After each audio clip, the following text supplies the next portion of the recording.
Perkenalkan, nama saya Kelvin. Saya kuliah di SDIU Eka Prasetya. NIM saya 2210100099, kelas 225. Hari ini saya akan membahas tentang inflasi. Apa itu inflasi? Inflasi merupakan sebuah kondisi di mana harga barang dan jasa cenderung terus-menerus naik. Sebenarnya kenaikan harga barang atau jasa bersifat sementara. Tetapi jika kenaikan itu berlangsung secara terus-menerus dan dalam waktu yang lama, maka kejadian tersebut bisa dikatakan sebagai gejala inflasi. Kenaikan harga barang atau jasa ini pun terjadi pada semua sektor karena saling berkaitan, bukan hanya pada 1-2 jenis barang saja. Jika kenaikan harga barang hanya terjadi pada 1-2 jenis barang saja, misalnya hanya harga cabai yang melonjak naik, sedangkan harga lainnya tidak, hal itu tidak bisa dikatakan sebagai inflasi. Nah, kalau kebalikan dari inflasi adalah deflasi, yakni suatu kondisi di mana harga barang dan jasa cenderung terus-menerus turun. Adapun kategori terjadinya gejala inflasi: 1. Adanya kenaikan harga. 2. Kenaikan harga bersifat umum yang mencakup semua kelompok barang dan jasa. 3. Berlangsung terus-menerus.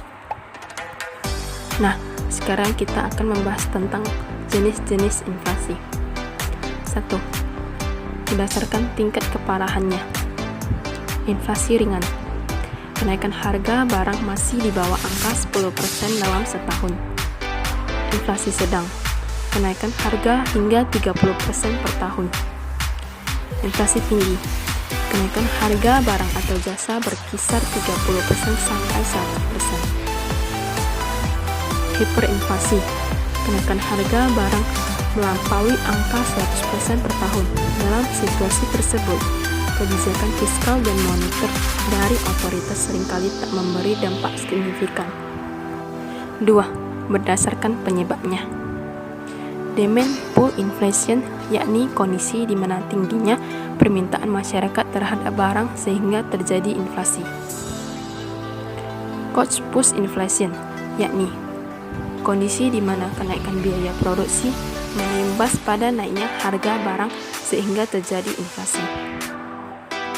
Mixed inflation, yakni kondisi inflasi yang disebabkan oleh tekanan permintaan atau demand pull inflation dan inflasi dorongan biaya atau cost push inflation. 3. Berdasarkan sumbernya. Inflasi yang disebabkan defisit APBN apabila pertumbuhan uang lebih tinggi dibandingkan pertumbuhan jumlah barang. Imported inflation yang disebabkan karena suatu negara mengimpor barang dari negara yang tengah mengalami inflasi. Ada beberapa dampak inflasi terhadap perekonomian dan masyarakat, yakni 1. Pertumbuhan ekonomi negara jadi terhambat.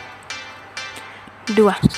Harga mengalami kenaikan sehingga masyarakat berpenghasilan rendah tidak bisa menjangkau barang.